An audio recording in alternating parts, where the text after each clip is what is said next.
you want to buy like fresh fruit or something, you're not going to Mark's. You don't I just saw like a mouse or like a rat or something or a Chinese over there. Oh, see, I feel like Hartville needs another grocery store. Needs another option. You know, Chinese Eagle sushi is it really? Oh man, like yeah, so many. see, like that kind of thing. I don't know if I trust that. I don't trust Where? Giant Eagle sushi. No, is it the one in green? The one in grain, that sushi was really good. The Acme green? Yeah. Yeah, that was good. What do you gotta say? You gotta get sick. I just don't like it. They got all that food on the side. Yeah, I know. There's good stuff over there. All right. So section 5.1. Now chapter 5 is all about taking probability and taking it's kind of like, thinking back to the end of chapter 2, we learned about z-scores at the end of chapter 2, right? That seems like a really far away topic, like we haven't learned that in a while. But remember the z-score, just to kind of write it out, just to show you, just to remind you that the z-score was x minus mu over sigma, right? X minus, it's not squared, is it? Z-score, chapter 2. No, x minus mu over sigma, that's right. Now, remember that z-score was a way of telling how far a piece of information, how far a piece of data was away from the mean in comparison to its standard deviation. Like how many standard deviations away from the mean is that thing, and how far away is that, and how do we compare that? Like I think we had that problem where we were talking about, Jim and Jen's test scores, and they're relative to their own mean, right? And I had said, okay, well, you can compare them using z-scores. The higher the z-score, the more it varied away from the mean, right? And we said, okay, anything with a z-score of 2, more than 2, it was really unlikely to occur, or -2, obviously. Remember, positive and negatives equate to one another.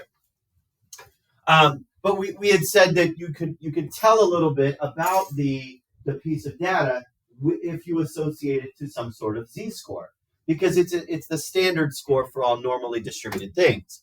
Now what we're going to do is talk about, okay, how can we relate that to probability? How can we relate that to saying, okay, what is the probability based on a z-score, based on a the standard deviation, the mean? What is the probability of a random person scoring a 60% on that test? Now we can start to calculate that. We can calculate probabilities as they relate to z-scores. Okay, and they're all part of normal distributions. Normal distribution. Remember, z-scores were for a normally distributed set of data, right? So we're all about normal distributions. Okay. Now, a normal distribution is a continuous probability distributions for a random variable x. This is continuous random variable. Okay. What was the other one that we talked about? It was discrete random variable, right? That was discrete random variable. Now this is continuous random variable. A normal distribution is a continuous probability distribution for a random variable x.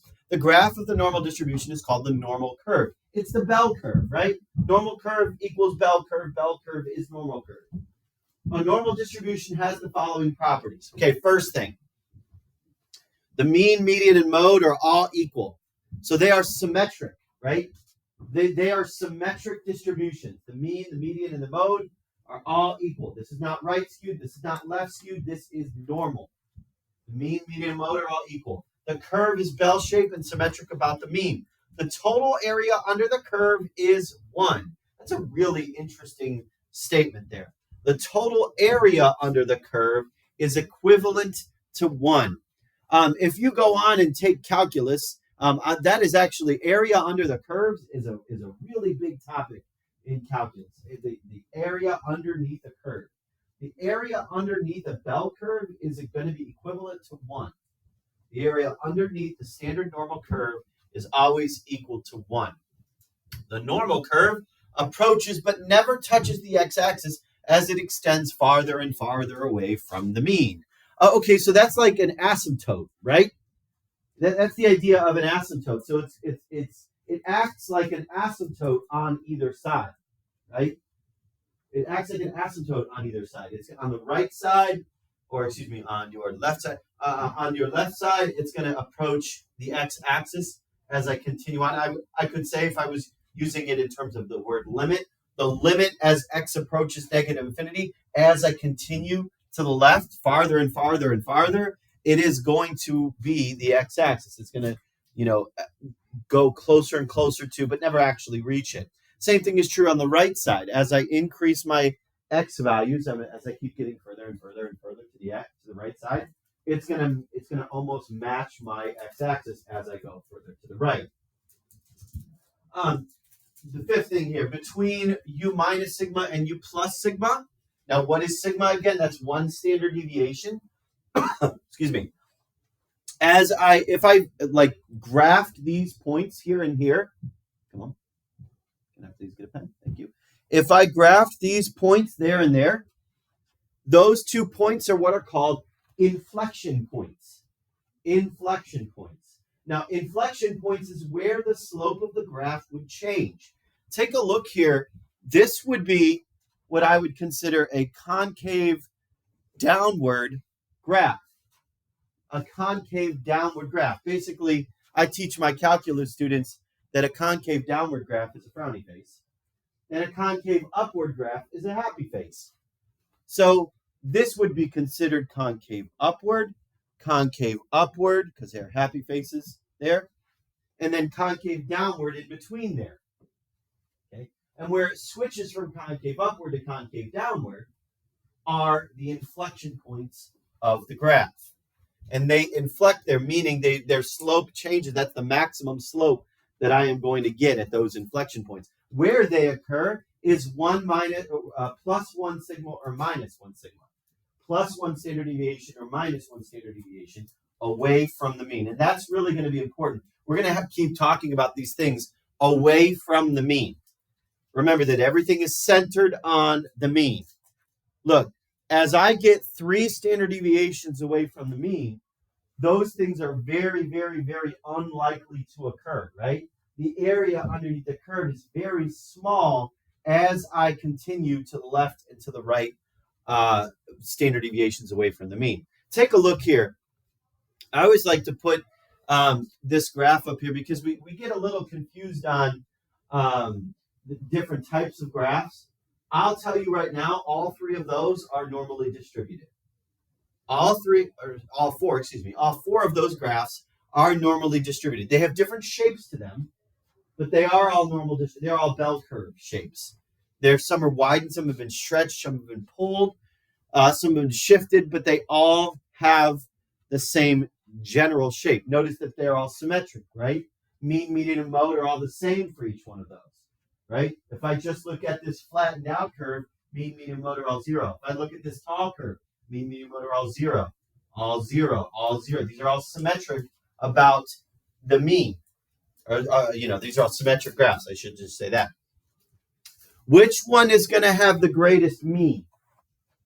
Well, look, these 3 graphs, 1, 2, 3, those are all going to be the same mean value, right? Those are all going to be the same mean value. They all have that same value. So which one is the smallest mean? This one over here. Okay, so which one is going to have the greatest standard deviation? Well, that's going to be the one that's spread apart the most. This one down here, that's going to be my greatest standard deviation because that one's flattened the most. Right? The standard deviation is pulling it away from the mean. Which one is going to have the least standard deviation? Well, that's the skinniest one. This one right here, right? That one is going to have the smallest amount of standard deviation because it's so pushed in toward the center, okay? All right, take a look up here. The scaled test scores from New York State Grade 4 Common Core Math Test are normally distributed. All tests, we're going to find, not all tests, I would say, all standardized tests are norm reference tests, right? So they are all, based on normal curves. Meaning, 68%, that empirical rule that we learned earlier on could be applied to any one of those sets of data. All right. So this is a normally distributed test. The normal curve shown below represents this distribution. What is the mean test score? What can you approximate the mean to be? What's it look like? right in the center there, it would look to me, let's go right at the top and then draw a dotted line down. What's it look like to you? Halfway between 280 and 330, right? To me, that's what it looks like. Let's see what that actually calculates to be. 280 and 330, add that together, that's 310 plus, well, I'll just do that in my calculator. 330 plus 280 divided by 2. All right, 50 in between. It's 305. Looks like the mu is 305. What's the mean test score? It looks like it's about 305. Estimate the standard deviation of this normal distribution. Well, look to see where the inflection points are going to occur, and that visually will tell you where the one above and below standard deviation would be. Okay, so where does it look like it inflects? Somewhere about right there, somewhere about right there. Let's see where those things are going to occur. Okay. Where's that occurring? Well, these are each, 290, 300, 310, 320. These are all 10 units. So 230, 240, 250, 260, 330, 340, 360. No, yeah. 350, excuse me. 350. How far are those away from the mean? How far are those away from the mean? Well, from 305 to 350, looks like it's 45 units away from the mean. Is that true down here to 260? Yeah, still 45 units away from the mean. So I can estimate the standard deviation to be 45. You see how that's going to work? You can estimate you can tell what the mean and the standard deviation is if you can see a normal curve. Right? Look for the inflection points. All right. Again, there are infinitely many normal curves with their own means and standard deviations. The normal curve with a mean of 0 and a standard deviation of 1 is called the standard normal curve. So what we're going to be doing is we're going to be taking all of these bell-shaped curves with their own means, like this one had a mean of 305 and a standard deviation of 45. Some are flat, some are skinny, some are wide, some are left, some are right. So what we're going to do is we're going to take all those normal curves and we want to compare them by standardizing all of the normal curves. We're going to take them and put them into a z-score. Now the z-score will standardize all of them. We will be able to talk about the differences between them if we standardize. That's us taking Jim and Jen's test scores and turning them into z-scores, and we can find the differences between them based on their z-scores.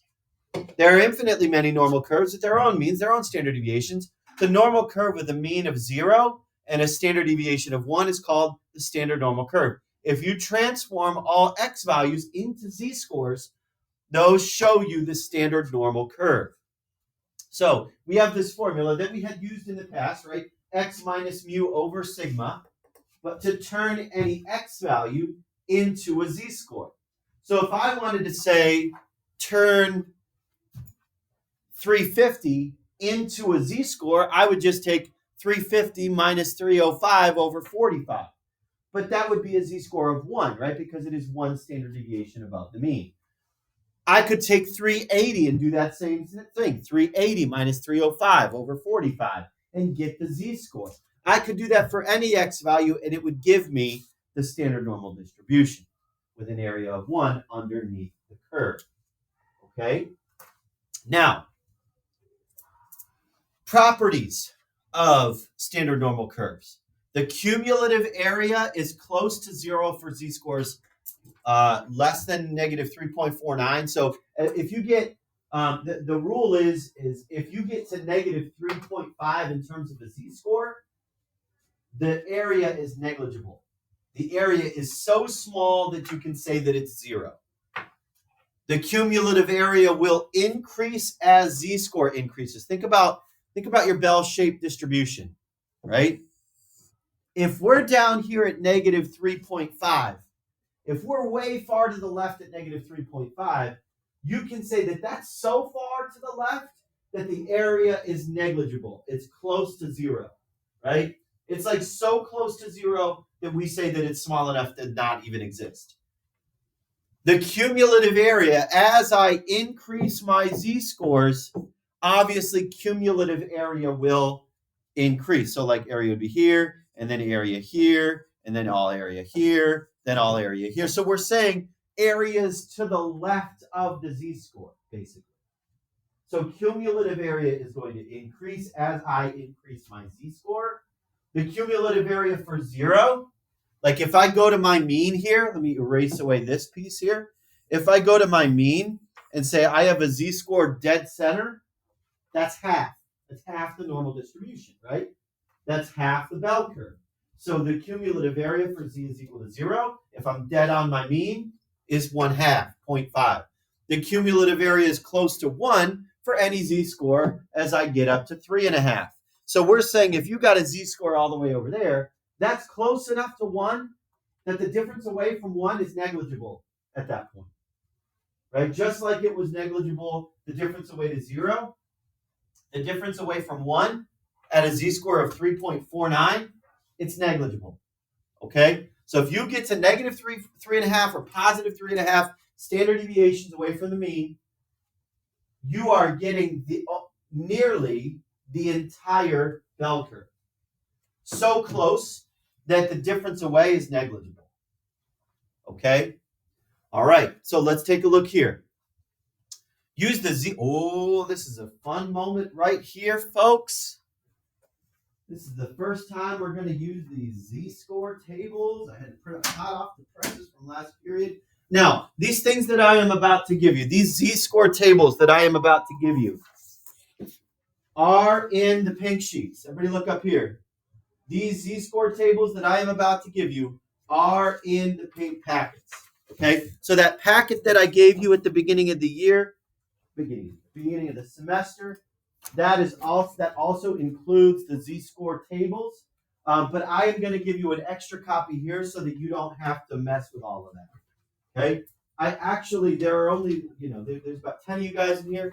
I printed off 30 of these things just in case you want to grab an extra copy or in case you lose your extra copy of your z-score table. But again, I'll be billing you. you'll be billing me. I'll pay you in whatever. That's okay.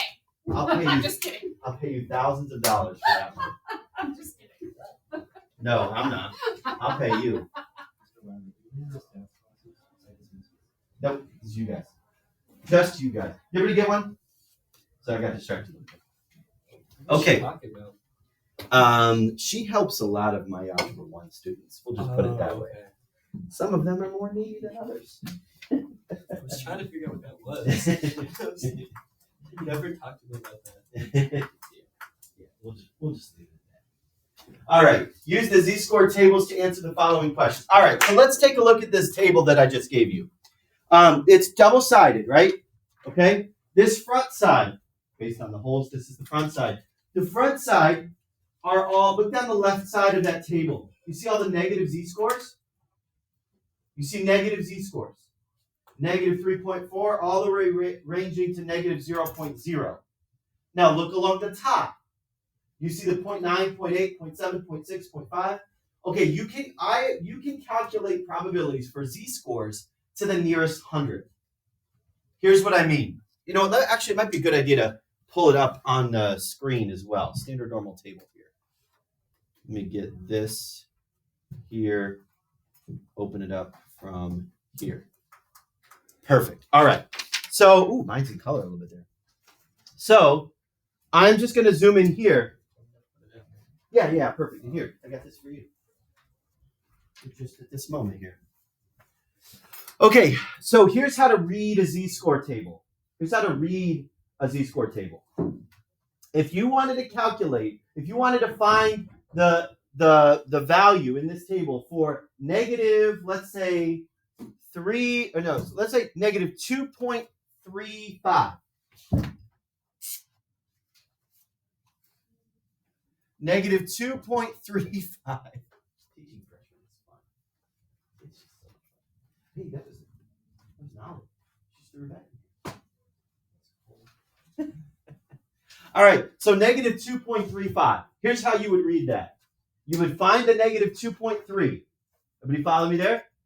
Then you would scan your eyes over to the 05 column, right? So you would say here, negative 2.35 equates to 0.0094. That is the area underneath the curve for the z-score of negative 2.35. Okay? Let's say we were looking at, I don't know, negative 0.72. Negative 0.72. You would go to the negative 0.7, and then you would find the 0.2. Now I got to scroll up a little bit. Okay, 0.2 is this column right here. Keep my finger on it here. Right here. 0.2358. Everybody follow me there? 0.2358 would be negative 0.72. What does that equate to? That equates to area underneath the curve. That's the area underneath the curve that is associated with that z-score. Flip it over onto the, now, you see this critical values piece in here? You don't have to worry about that just quite yet. We'll talk about those a lot, but you don't have to worry about those quite yet. Flip it over onto the positive side. Say you wanted 1.45. Positive 1.45. You would go to 1.4, find the 1.4 row, and then you would find the 0.05 row and see the 0.05 column and see the intersection. So 0.9265. The higher I go with my values, the bigger this number in the table gets. This is giving you area underneath the curve. Cumulative area underneath the curve. Cumulative to the left. And that's what the picture is showing you, right? Cumulative area to the left of the z-score is shown within this table. Okay? Now, how does that relate to what we're doing? Well, let's just read it a couple times. Find the cumulative area that corresponds to 1.54. Do that for me. Find 1.54 in the table. Oh, I did 1.45. Well, good thing I didn't do 1.54. Do 1.54. I'm going to find it as well. Let's see if we match. 1.5. 1.54. Sometimes I get a ruler and look at this stuff too. You feel free whenever we do quizzes or tests and you want a ruler to see this stuff, by all means grab one. Got them up there at the front. 1.54. Did you guys find 0.9382? That's what you guys found? That's what it should be. 0.9382. 0.9382. How about for negative 0.68? So negative, flip it to the other side. Negative 0.68. So I'm going to go to negative 0.6, and I'm going to find the 8 column. Find it for yourself real quick, just to test it out. Did you guys find 0.2483? 0.2483. 0.2483.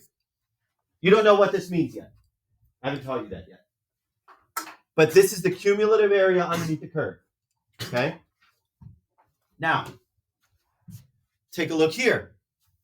Could we find areas to the right of this thing? Could we find areas to the right? Yeah. Because if I wanted to find the area to the right, isn't that just 1 minus the area to the left? Right? You follow me there? Isn't it the complement of the area to the left?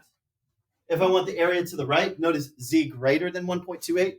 Greater than means to the right. Left than means to the left. So find 1.28 for me. Flip it to the positive side and find 1.28. I'm going to do this with you. Do you guys find 0.8997? 0.8997. 0.8997. So all we need to do to find area to the right of this thing is say, well, 1 minus the area to the left. So if the area to the left, if the cumulative area, because this is always area to the left, right? This table only functions one way, area to the left. So if you want area to the right, just take 1 minus that thing. So in this case, 1 minus 0.8997, which is going to get me 0.1003. You want to see a cool trick? Would you guys find negative 1.28 for me? Find negative 1.28 in your table.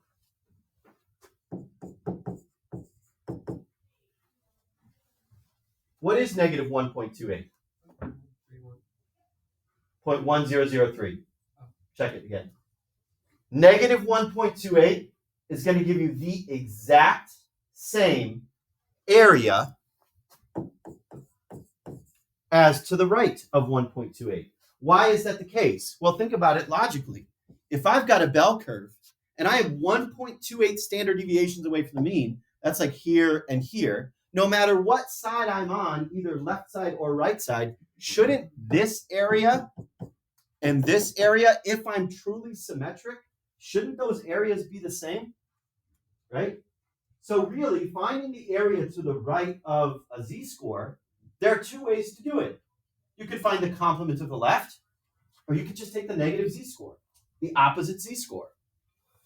And that would give you the exact same thing.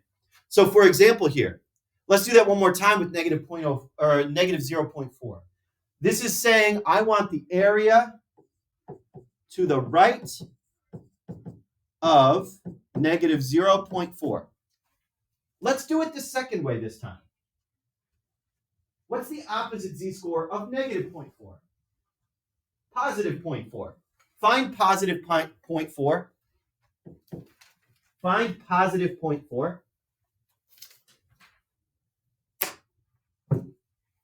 Now, positive 0.4 would be 0.4 with the 0, 0 column, right? Positive 0.4 with the 0, 0 column. Do you guys find 0.6554? 0.6554. That's my answer here. That's my answer there. You want to do it the other way? Okay, fine. Do 1 minus z probability of z less than negative 0.4. Well, I would go to my negative table here, right? I would jump to here, and I want negative 0.4. Whoa, why did I zoom in so far? Negative 0.4 on the button. It's the last column here, which is 0.3446. So 1 minus 0.3446. And hey, look at that. 1 minus 0.3446. Bingo. 0.6554. I don't care how you do it, but you should definitely learn the property that 1 minus is the same thing as opposite z-score. That will come up a ton. 1 minus is the same as opposite z-score. All right. What if we have to find area in between those two values? What if I want to find area between those two values? So for example, if I want to find the area, I've got this bell-shaped curve, and I'm at negative 1.12. I'll put that in red here. And I want positive 0.6. I can estimate it to be right there. I want the area underneath that curve. Well, your bell curve is your table is only going to show you cumulative area to the left, correct? So if I take area to the left, watch this, I'm going to highlight this. If I take area to the left of 0.6, if I find what it says in the table for 0.6, what do I have to do to find just the area in the between? I have to get rid of this stuff in here, right? I have to get rid of yellow, right? I have to subtract away yellow. What is yellow within the table? It's just going to be the table of negative 1.12, right? Because isn't this yellow area just going to be what it gives me for negative 1.12? So here's the rule. You take bigger minus smaller, always, if you're going in between. In between is bigger minus smaller. In between is bigger minus smaller. So here's what I need. I need 0.6. Let's go to the table and find 0.6. 0.6. I'll just do this on here. 0.6. I get 0.7257. 0.7257. That's my bigger. Minus smaller. Negative 1.12. I'm going to flip it over to the other side. Negative 1.12 is 0.1314. 0.1314. So the area under the curve is the difference between those two values, right? 0.1314 was this yellow. Oops, 0.13. Oh, geez, butchered that. 0.1314 is the yellow. 0.7257 was my total blue, right? So I'm going to take the 0.7257 and subtract away the 0.1314. 257 minus 0.1314, which is going to get me 5943. 0.5943.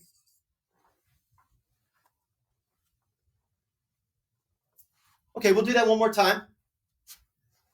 Let's find the probability or the area underneath the curve in between the 2.13 and the 1.1. Right? Now think about it. Visualize it on the bell curve. 2.13 is like way over here, right? This is 2.13.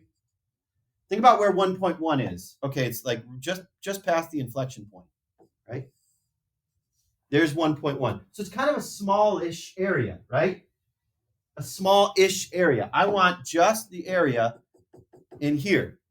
The rule still applies. Bigger minus smaller. Okay, I'm going to take 2.13. Let's find 2.13. Flip it over onto the positive side. 2.13. 2.13. I see 0.9834. 0.9834. 9834. Is that right? 2.13. Yeah. 9834. 0.9834. That's as if I took the green z-score and took everything to the left. But I don't want everything to the left. I only want just the little piece in there, which is the 1.1. Let's find 1.1 on the button. 0.8643. 0.8643. 0.8643. Just find the difference in between the two, which is going to be 0.9834 minus 0.8643. It's going to get me 0.1191. 0.1191. You follow me there? That is the area underneath the curve in between those two values. Again, we really don't understand the implications of this just quite yet. We don't understand, trust me, that the rest of chapter 5 are the implications of these things. So it's going to take some time to learn everything that we could do. But that's how we find area underneath the curve. You want just a really small example of what these numbers mean? Well, this is now saying that if I chose something at random, say I had this example of these kids taking this test, right? These values in the table tell me also probability of picking a random person at that thing. So if I said I wanted to find, oh great, I hope my video is still going. If I wanted to find the probability of a random person in the New York State Grade 4 Common Core Math test that scored a 380. I want to find the probability that somebody's going to score a 380. You know what that corresponds to? The z-score at 380, right? I would take x minus mu over sigma. I would take 380 minus 305. 380 minus 305, x minus mu divided by sigma, which is 45. And then I would find the z-score at 1.67, rounded to the nearest 100. I'm going to just do that real quick. 1.67. 0.9525, right? 9525. That means that's the probability of a 95% probability that someone scores at least, or no, if 0.9525 is the probability that I pick someone that has scored less than a 380. If I pick a person at random, their score is something less than 380. So I could then say, well, what if I wanted to find the probability of somebody scoring more than 380? Well, 1 minus that thing, right? So we can use all of this numbers in the table for all a variety of different things. All right. Looks like my internet's back on now. So hopefully my video caught back up. If not, sorry, folks. All right. Let's stop the video there and I'll give you the assignment.